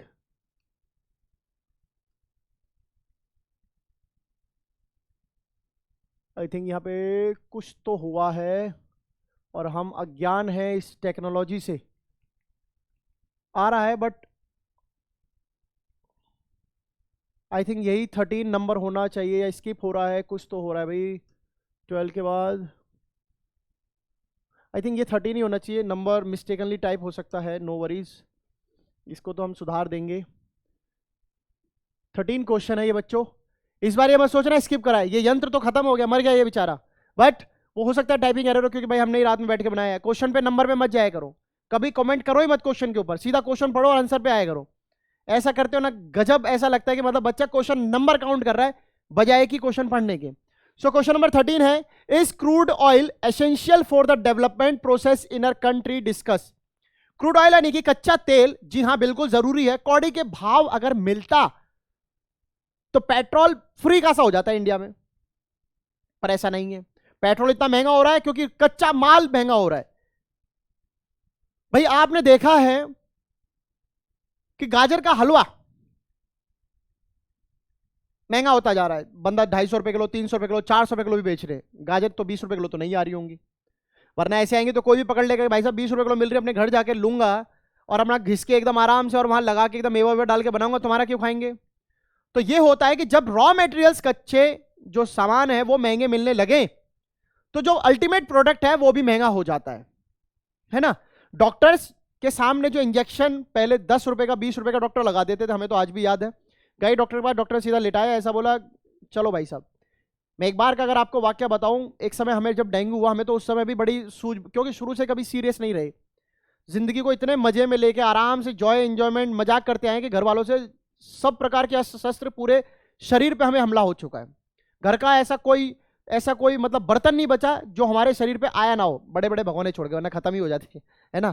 सो मतलब उस टाइम भी डॉक्टर जब इंजेक्शन लगा रहा था, जिस टाइम डेंगू था, तो मैं बोला डॉक्टर साहब, महिला थी, भाई आप समझ सकते हो, अब बेशक हम ये चीज बड़े हो गए कि डॉक्टर तो डॉक्टर होता है, बट शर्म तो शर्म है, क्या करे, बेशर्म नहीं हो सकते उस समय। तो बोला डॉक्टर साहब आप रहने दो, किसी आदमी जेंट्स वाले को भेज दो ना। तो बोले मेरा रोज का काम है ये भाई साहब, आप डोंट वरी। मैंने कहा मेरा आज ही का काम है, बस मेरा आज के काम के लिए भेज दो मैडम, मैं नहीं लगवा सकता। मैडम के सामने कैसे पैंट उतारेंगे भाई।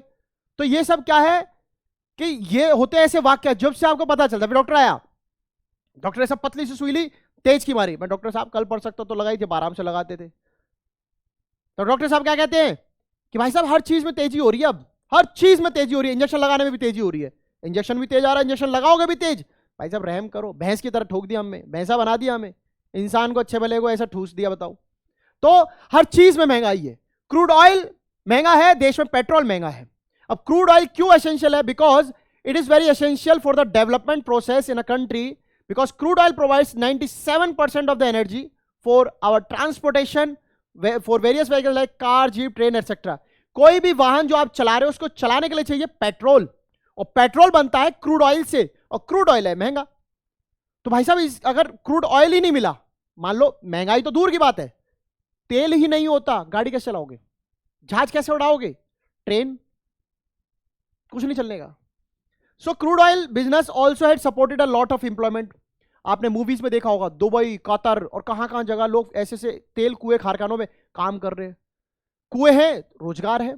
तो दो फायदे हो गए, एक तो आपके डेवलपमेंट एक्टिविटी में बहुत रोल प्ले करता है, अहम रोल, नॉट रोल, अहम रोल। दूसरा आपको एम्प्लॉयमेंट भी बहुत प्रोवाइड करता है, तो इसलिए क्रूड ऑयल जो बहुत नेसेसरी है। मूविंग टू नेक्स्ट करते हैं। आई थिंक जिंदा हो गया वो सीक्वेंस बच्चों, आप एक घटा लेना हर एक में 40, या तो कुछ एक स्किप हुआ है, कुछ तो हुआ है उसमें, जो फाइल मेरे सामने नहीं आई है, वरना सीक्वेंस तो पूरा डाला था, ये तो बात श्योर है। स्किप तो नहीं हुआ होगा, ये तो मैं जानता हूं, क्योंकि मैंने खुद से किया, तो गलती के चांसेस बहुत कम है। बट एनी हाउ, अगर ऐसा हो भी गया है, I am sorry for that, आप एक एक नंबर रिड्यूस कर लेना। तो 14 क्या कहता है? Differentiate between primary and secondary sectors of the economy. भाई साहब मैं आपको बेसिक समझा चुका हूं, कोई समझने में दिक्कत नहीं है बच्चों। Primary agriculture, secondary manufacturing sector, primary dairy, poultry, farming, इधर इंडस्ट्रीज हैं। Primary is the base for other sectors, secondary is the next step to primary sectors. ये कुछ डिफरेंसेस मैंने आपको समझा दिए, नो वरीज, आगे देखते हैं। So it is the base for all other sectors, clear है।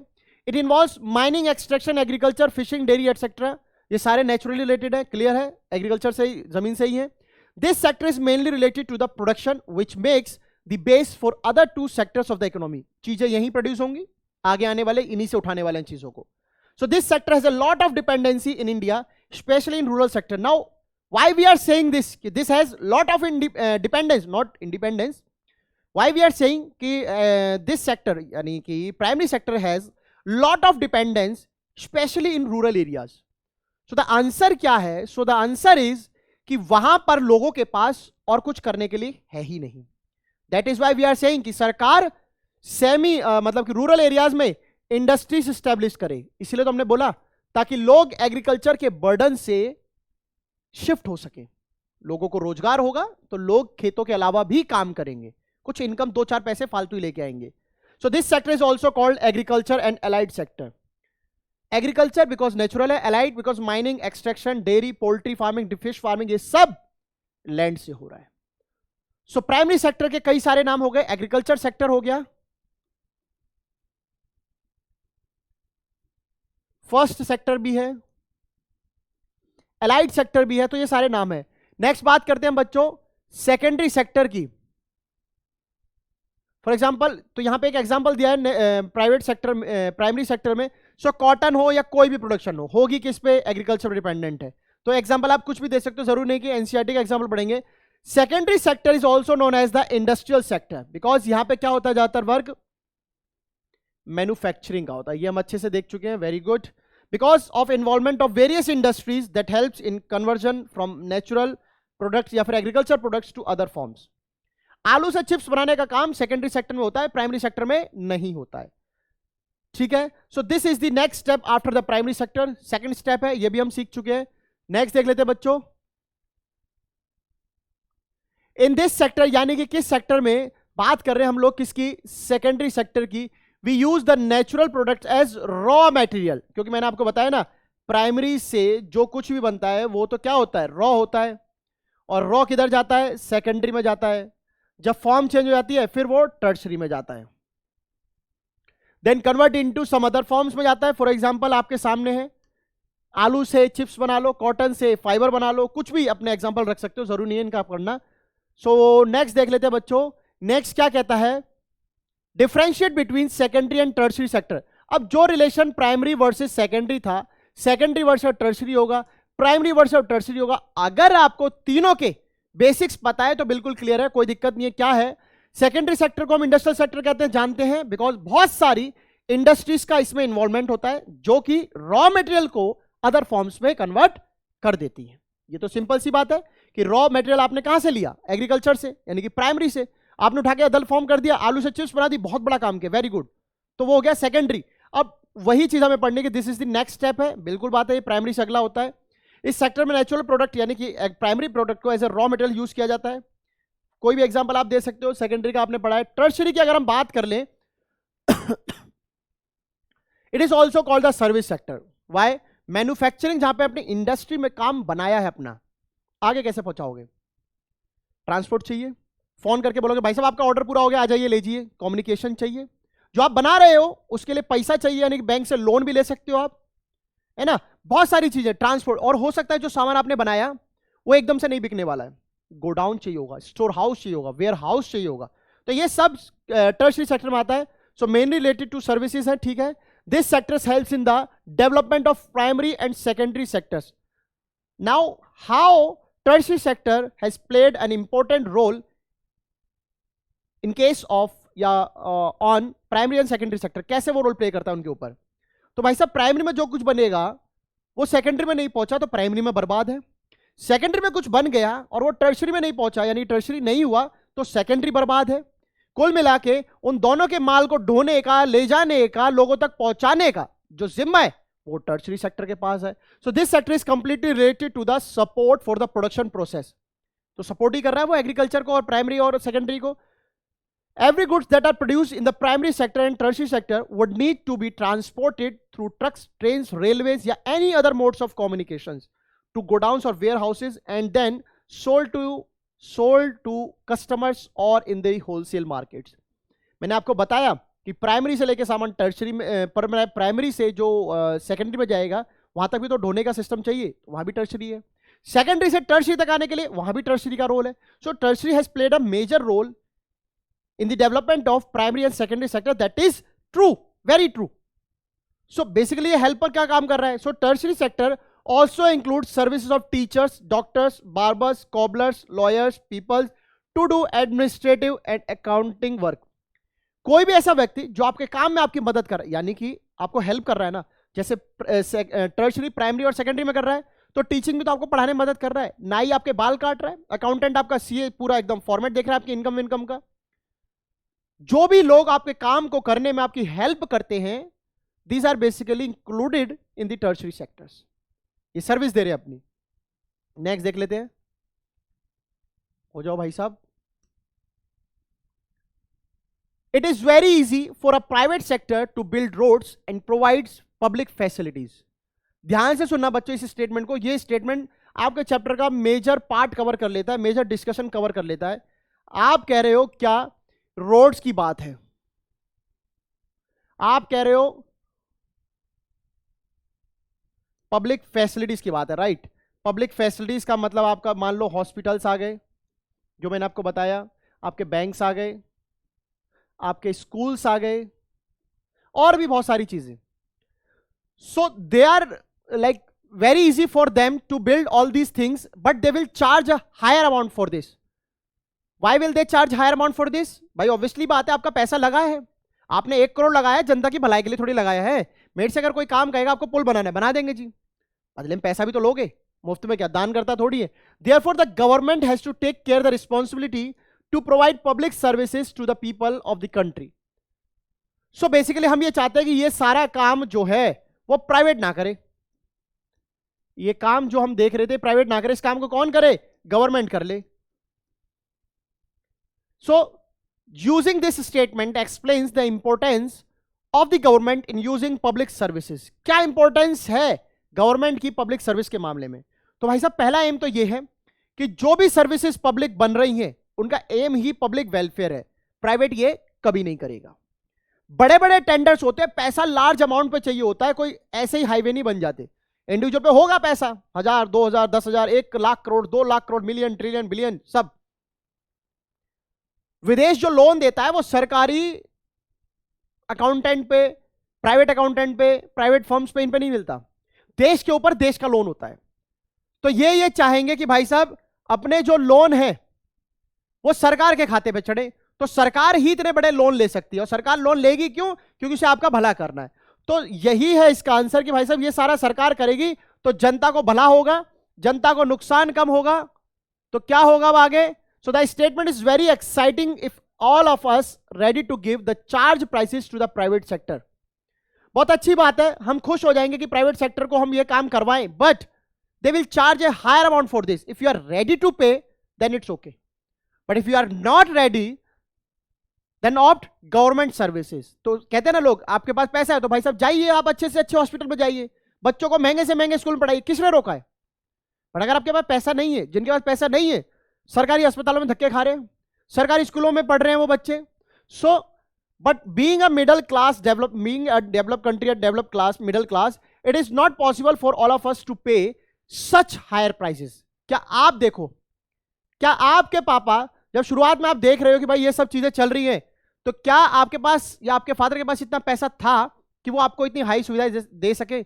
या फिर कितने हमारे बच्चे, यानी कि इंडिया में कितने बच्चे ऐसे हैं जो विदेश पढ़ने जाते हैं, महंगी महंगी पढ़ाई पढ़ने जाते हैं? ये भी छोड़ो, कितने इंडिया में ऐसे बच्चे हैं जो हायर स्टडीज ही कर पाते हैं? बताओ मुझे। रेशियो बहुत कम है। अपने पढ़ने से जग नहीं पढ़ा है, जग तब पढ़ेगा जब सब पढ़ पाएंगे। तो पैसा ही नहीं है। Being a middle people, middle country, हम डेवलपिंग कंट्री है, इतना पैसा नहीं है। So that is why the government has to undertake the construction of roads, bridges, railways, harbors, generating electricity, providing irrigation through dams, etc., and ensure that these facilities are available for everyone. सरकारी अस्पताल अमीर गरीब सबके लिए हैं, सरकारी school अमीर गरीब सबके लिए हैं। रोड पे जब कोई व्यक्ति चलता है तो BMW वाला भी उसी रोड पे चल रहा है, सरकारी रोड पे, और एल्टो वाला भी, साइकिल वाला भी और पैदल भी, सब उसी पे चल रहे हैं। सरकारी सुविधाएं हर किसी को मिले, हर किसी को बेनिफिशियल वे में मिले, फायदा करे, उसका नुकसान ना करें, यही तो सरकार चाहती है। मैक्सिमाइज वेलफेयर, यही सरकार का एम है, प्राइवेट का ये एम नहीं है। अगर वही देखें, so the government support is necessary to conduct and continue production and business by the private sector. वहीं पर यह बात भी सच है कि अगर कोई भी प्राइवेट सेक्टर का काम है तो उसमें सरकार की मदद जरूरी है, वरना प्राइवेट वाला भी नहीं करता। ऐसा हम क्यों कह रहे हैं? बिकॉज अगर मैं हाईवेज की बात कर लूं, अगर आप सोचो कि सर ने तो बोला कि सब सरकार बनाए, सब सरकार बनाए, कई बार सरकार दूसरों को प्रमोट करना चाहती है। सरकार चाहती है कि सरकार की जिम्मेदारी शेयर हो, सरकार का बर्डन शेयर किया लाए, शेयर लोगों में बटे। मतलब कि जो लोग हैं इस लायक, जो लोग बिजनेसमैन हैं, वो आगे आए, सरकार से बोले कि भाई हाँ हम टेंडर भरते हैं, हम रोड बनाएंगे, आप हमें प्रमोट कीजिए, आप हमें loan low rate of interest पे दीजिए, कोई चीज अगर कोई किस्त, कोई ब्याज अगर बचाना हो तो आप हमें सपोर्ट कीजिए, हम आगे बढ़ेंगे। तो आप ही के लिए फायदा है, वरना आप बनाओगे फिर उसको तो आपके पास इतना पैसा कहां से आएगा? हम काम करना चाहते हैं तो सरकार क्या करती है? उनको प्रमोट करती है। इट्स नेसेसरी टू कंडक्ट, उनके लिए सरकार सपोर्ट करे। For example, selling electricity at the cost of generation में push up the cost of production of goods in many industries. जो आप बिजली आप आज ले रहे हो, आप देखना BSES, यमुना, जो जैसे भी जो बिजली के नाम है कंपनी, मुझे पता नहीं, BSES इसलिए पता है क्योंकि भाई दिल्ली में है ये बिजली प्राइवेटाइज्ड है, ये बिजली प्राइवेटाइज्ड है। कई शहरों में, कई राज्यों में बिजली प्राइवेट की हुई है। तो वो किस लिए है? छाती तो सरकार दे दे उसको। तो सरकार ने क्या बोला कि आप प्रोड्यूस कर लो, आपको डैम बनाने में हम मदद करेंगे, हम डैम बनाएंगे, आप वहां पे प्रोड्यूस करो अपनी इलेक्ट्रिसिटी। बट शर्त ये है, बिजली की जो रेट है वो इतनी हाई नहीं हो सकती, क्योंकि उसमें अगर हम इन्वॉल्व हैं तो हमारी साइड वेलफेयर डाल दो, आपकी साइड प्रॉफिट डाल दो, तो दोनों मिलके करेंगे तो एक चीज ऊपर नीचे नहीं हो सकती, दोनों इक्वल से रखने पड़ेंगे। प्रॉफिट भी नीचे लाओ और वेलफेयर तो है गए होगा, भाई सरकार है। So the government needs to provide electricity at rates which these industries can afford. तो जो इन बिजली कंपनियां हैं, अगर मैं आपको बताऊं, फॉर एग्जांपल, कोई एक सोसाइटी आप अपने इधर देखना, सोसाइटी मींस जो हाई राइज, बड़े बड़े टावर होते हैं, बिल्डिंग्स होती है, इनके बाहर जो मेन रोड होता है उस पर लाइट जो होती है, जो खंबे होते हैं, वो सरकारी होते हैं। इनके बाद इन सोसाइटीज में अपने ट्रांसफार्मर्स रखे होते हैं, अपने निजी, सरकारी नहीं, अपने निजी ट्रांसफार्मर होते हैं, और उस खंबे से या उस ट्रांसफार्मर से जो सरकारी है उससे ये लोग बिजली लेके अपने ट्रांसफार्मर लेके जाते हैं। वहां से जाते ही रेट बदल जाती है, वहां से जाते ही रेट बदल जाती है। अगर सरकार ने वो बिजली 7 रुपए यूनिट दिए, 4 रुपए यूनिट दिए, मान लो 4 रुपए यूनिट दिए, तो ये आपको 7-8 रुपए यूनिट पे बेचते हैं। ऐसा नहीं कि 25-30 कुछ भी बेच ले, तो सरकार उसी हिसाब से इनको रेट तय करवाती है। तो ये प्रमोट कब होंगे? जब सरकार इनको सस्ते पे देगी तो ये आपको आगे सस्ते पे देंगे। सरकार ही इन्हें महंगी देगी तो ये हमें क्यों सस्ते में देंगे? तो वो ये कह रहे हैं कि सरकार को चीप रेट्स पे दें, government can support the private entities by bearing a part of the cost. और सरकार ये कहे कि भाई साहब ऐसा है, 100 रुपए बनेंगे बिजली बनाने में, चलो ऐसा है 30 रुपए मैं बियर करूंगा, 70 तुम करोगे, क्योंकि तुम तो जो मैं 3 रुपए की यूनिट दे रहा हूं, तुम तो 7 की बेचोगे, तो तुम्हारा 70 रुपए निकल जाएगा, कोई दिक्कत नहीं है। In this way the government supports both farmers and consumer. इस तरीके से सरकार कंज्यूमर फार्मर दोनों को मदद कर रही है। फार्मर्स को कैसे कर रही है? जब बिजली सस्ती आपके सरकार उनको देगी तो वो फिर उस पर रिबेट लेंगे, सरकार सब्सिडी दिलवाएगी किसानों को। तो बिजली सरकार ने प्रोड्यूस नहीं करी, बिजली सरकार ने नहीं दी है, बट सरकार के आदेश पर सस्ते दामों पर मिल रही है, कंज्यूमर को भी, हमें भी वैसे मिलती है। सो बढ़ते हैं नेक्स्ट की तरफ। There are a large number of activities which are the primary responsibility of the government. अगर हम बात करें, जैसे कि हमने बोला कि सरकार को किन किन फैसिलिटीज को अपने अंडर ले लेना चाहिए, तो हेल्थ की facilities, schools, education, running proper schools, providing education, particularly elementary education, elementary मतलब 6 से 14 साल के बच्चों को सरकार फ्री एजुकेशन दिलाए, is the primary duty of government. जनता की भलाई के सारे काम सरकार के नाम। To improve the rank in human development index, the government also needs to pay attention to aspects such as availability of safe drinking water, housing facilities for the poor, food nutrition। तो इस सारे में हमारी तो भलाई है, खाना, school, पहना, पानी, बिजली, रोड, सड़क, कुएं, तालाब, सब हमें दो। So it is also the duty of the government to take care of the poorest and most ignored regions of the country through increased spending such areas. सरकार हर एरिया में एक जैसा पैसा खर्च नहीं करती है। जिन एरियाओं में ज्यादा गरीबी है वहां पर स्कूल खोल दिए, काम घर, हथ घर, बुन घर, ऐसे रोजगार दिए, स्मॉल स्केल इंडस्ट्री डेवलप करवाई, लोगों को रोजगार तो मिले। तो सरकार की ये ड्यूटी बनती है कि गरीब से गरीब को भी अपलिफ्ट किया जाए, उठाया जाए, उसका भला किया जाए। अमीर तो उठिए पड़ा है भाई, गरीब को उठाओ। सो करते हैं नेक्स्ट क्वेश्चन, देखते हैं, आई होप आपको समझ में आ गया होगा। नेक्स्ट क्वेश्चन है बच्चों, if a person works in a registered office, what kind of services और benefits will he avail? Registered office, तो ओनरशिप के नाम पर हमने क्या बोला था भाई? ओनरशिप के नाम पे 2 थे, क्या था? एक तो नहीं, ये तो प्राइवेट और फर्म हो गया ना, हमें तो पढ़ना है क्या? हमें तो नॉर्मल वाला पढ़ना है, डिवीजन पढ़ना है। तो डिवीजन जो पढ़ा था वो पढ़ा था बच्चों क्या? ऑर्गेनाइज्ड एंड अनऑर्गेनाइज्ड, क्योंकि रजिस्टर्ड है तो ऑब्वियसली ऑर्गेनाइज की बात कर रहा है। और दूसरा जो बच गया उसका क्या नाम है? अनऑर्गेनाइज्ड। अब वो कह रहा है कौन से फायदे हो सकते हैं? मैंने आपको सारे तो समझा दिए, क्या नया है? सब कुछ बढ़िया मिलेगा, पीएफ मिलेगा, ग्रेचुटी मिलेगी, टाइम पे सैलरी मिलेगी, लीव्स मिलेंगी, मेडिकल फैसिलिटीज मिलेंगी, बच्चों को पढ़ाने के लिए, एजुकेशन के लिए भी कुछ ना कुछ मिलता ही है। So he will get a fix salary. Labour की तरह नहीं है, 4 दिन बीमार रहा तो 4 दिन की तनख्वाह कट गई तो फिक्स सैलरी नहीं है, बट यहां पर फिक्स सैलरी है। 30 दिन में कुछ छुट्टियां आप वो ले लो, आपको सैलरी फिक्स मिलेगी। वर्किंग आवर्स फिक्स है, लेबर की तरह नहीं है कि आपको 8 घंटे, अरे मालिक का और काम है तो आपको देर रात काम करना पड़ा है। फिक्स टाइम है, अपना लंच उठाओ चले जाओ। If she works beyond their working hours, they have to be paid over time by the employer. ये सब तो अनऑर्गेनाइज्ड में नहीं होता है, लोग एक ही पैसे में ज्यादा काम करा लेते हैं, बट ऐसा नहीं है। ह्यूमन के कैपिटल में जो उसने इन्वेस्टमेंट किया ह्यूमन ने, उसका एक अमाउंट निकल के उसे मिलना चाहिए। अगर आप किसी इंसान को सिर्फ गधा लेबर की तरह काम करा रहे हो कि भाई साहब तू आदमी, तुझे पैसा मिल तो रहा है, भाई साहब पैसा जो मिल रहा है ना वो लिमिटेड। जब आपने डील की थी, एक एचआर मान लो एक एम्प्लॉय से कहती है कि हाँ आइए आपको हम 1 लाख रुपए देंगे, madam very good, madam working hours क्या है सर? 10 से 6:30। ओके मैडम ठीक है। अब कल को आपने 7:30 तक रुकवा दिया, मैडम वो 1 घंटा एक्स्ट्रा काम किया था उसका क्या? वो तो डील में नहीं था, तो आप उसका पैसा पे कीजिए। सो वेरियस बेनिफिट्स भी मिलते हैं, जैसे कि क्या? मैटरनिटी लीव मिलती है महिलाओं को, पेड लीव्स मिलती है सभी को, मेडिकल बेनिफिट्स मिलते हैं सबको, प्रोविडेंट फंड, ग्रेचुटी, ये सारी वो चीजें हैं जो आपके भविष्य को ध्यान में रखकर एक कंपनी बनाती है। बेसिक एमिनिटीज होती हैं, है ना, जैसे कि आपका साफ पानी होना चाहिए। दिहाड़ी मजदूर जहां काम करता है आपने देखा होगा, खुला मटका होता है, गंदगी पड़ी होती है, या फिर कोई कैन में पानी भर लिया उसी को अपना पी रहे होते हैं, गंदी मिट्टी धूल मिट्टी जाए उसे कोई फर्क नहीं मालिक को। Water proper sanitation, safe working environment. आप कंपनी में काम करते हो, आपके ऊपर छत पक्की, आपको पता है कि गिरेगी नहीं, पर जो फैक्ट्री में जो काम कर रहा है, देखा ना कितने हादसे होते हैं। कई बार मशीनों में हाथ आ जाता है, हाथ कट गया, मालिक कहता है लो 1 लाख रुपए, मतलब एक हाथ आपका गया, सिर्फ 1 लाख रुपए की वैल्यू थी उसकी।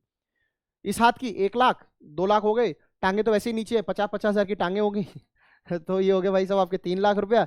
शरीर धड़का यूं कहोगे कि इसके फेफड़े काट के बेच के क्या फायदा, लेटे रहोगे तो इसकी तो कोई वैल्यू है नहीं। और दिमाग की तो वैसी वैल्यू नहीं करते, क्योंकि वर्कर्स को तो मजदूर को जो है एक्सप्लॉइट किया जाता है।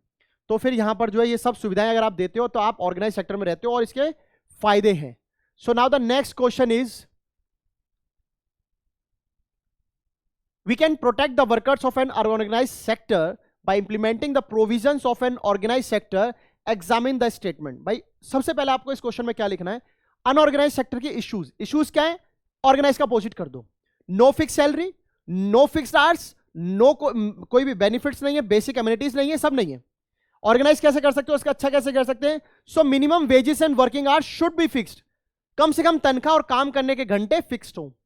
Government can provide availability of loans at a special rate, government ऐसे ऐसे लोन प्रोवाइड करे स्पेशल रेट, ताकि बंदा ऑर्गेनाइज्ड होकर काम करे, सरकार के अंतर्गत काम करे, टाइम पर ब्याज दे, खुद भी कमाए और अच्छे से करे भी काम। If any workers works more than his regular hours of employment then he she is entitled to get more salary, ज्यादा काम करने का ज्यादा पैसा, कम काम करने का कम पैसा, बिल्कुल काम करने का नहीं, ऐसा का तैसी। बेसिक सर्विसेज मिलनी चाहिए like health, sanitation, medical facilities should also be taken care of bye the government. सरकार देखे कि अनऑर्गेनाइज सेक्टर में ये सारी सुविधाएं लोगों को मिल रही हैं कि नहीं मिल रही हैं, नहीं मिल रही हैं, पेनल्टी लगाओ, बंद करो इसकी factory. Next is awareness program चलाए by the government against every kind of exploitation.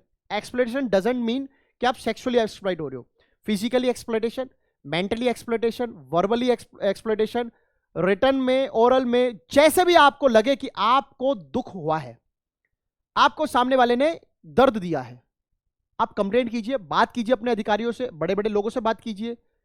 जरूरी है अवेयर होना बच्चों, एक्सप्लॉयटेशन केवल फैक्ट्रीज में नहीं होता, इंडस्ट्रीज में नहीं होता, बल्कि अगर मैं आपको बताऊं तो एक्सप्लॉयटेशन जो है हर उस फील्ड में होता है जहां पर भी आप सामने वाले से मिलते हो। आपके दोस्त भी आपका एक्सप्लॉयटेशन कर सकते हैं, आपके जिम में आपका एक्सप्लॉयटेशन हो सकता है, आपके स्कूल में आपका एक्सप्लॉयटेशन हो सकता है, आपके ट्यूशन क्लासेस में आपका एक्सप्लॉयटेशन हो सकता है। मैं क्यों ऐसा कह रहा हूं?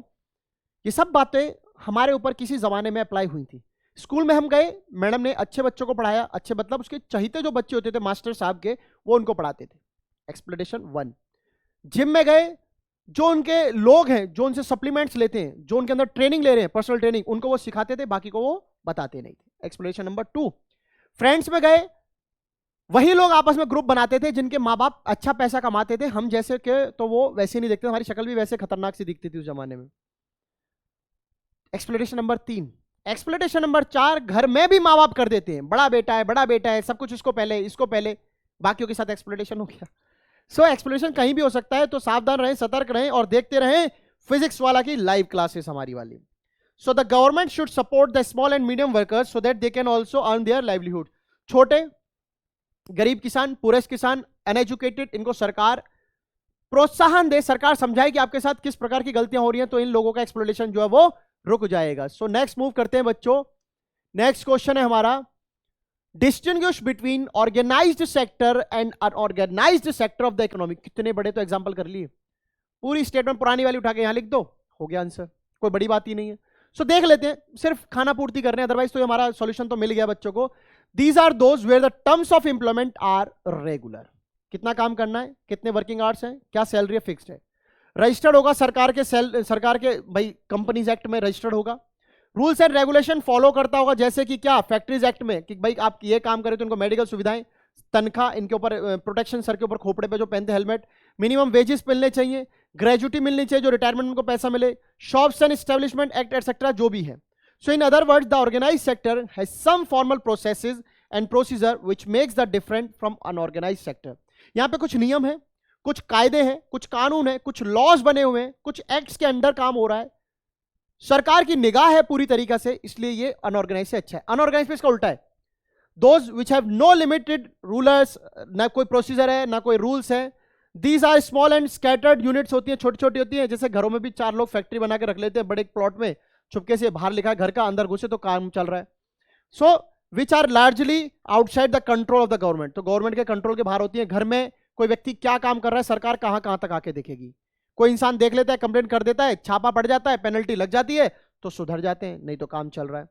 सो this sector includes a large number of people who are employed on their own doing small jobs such as selling on the street और डूइंग रिपेयर वर्क। तो जो लोगों के पास ज्यादा बड़ा काम नहीं होता, रेडी पटरी के काम होते हैं, सिलाई बुनाई के काम होते हैं, वो लोग ही ऐसे काम करते हैं और इनको ऐसे लोग एक्सप्लॉइट करते हैं। मैं इसका भी एग्जांपल देता हूं। मेरे इधर जब मैं 6th-7th क्लास में पढ़ता था तो एक जानने वाली आंटी थी और वो मैं देखता था उनके घर एक आदमी आता था, आप बताना कमेंट सेक्शन में कि ऐसा किसके यहाँ होता था, और बहुत सारे कपड़े लेके आया और आंटी को दे गया कि इन पे ना वो मोती लगाने हैं, किसी पे बटन लगानी है, किसी पे सितारे लगाने हैं, किसी पे चांद सितारे लगाने हैं, किसी पे सिप्पी लगाने, अलग अलग तरह की ड्रेसेस आती, उन पे वो काम धंधा बटन रुई बटन सब दे जाता था, मटेरियल सारा दे के जाता था। तो हमने देखा यार आंटी के पास तो बहुत कपड़े आते हैं, आंटी तो बहुत पैसे कमाती होगी। पूछा आंटी से, अगर ये पैसे ज्यादा आते तो मैं आपकी मदद करता हूँ, 10-20 रुपए हमें भी दे देना। हम तो थे ही लालची किस्म के व्यक्ति, पैसा चीज ही ऐसी है, पैसा चाह है, मतलब हर किसी की चाह है, हर कोई चाहता है ज्यादा पैसा। बचपन में ही सपने देख लिए।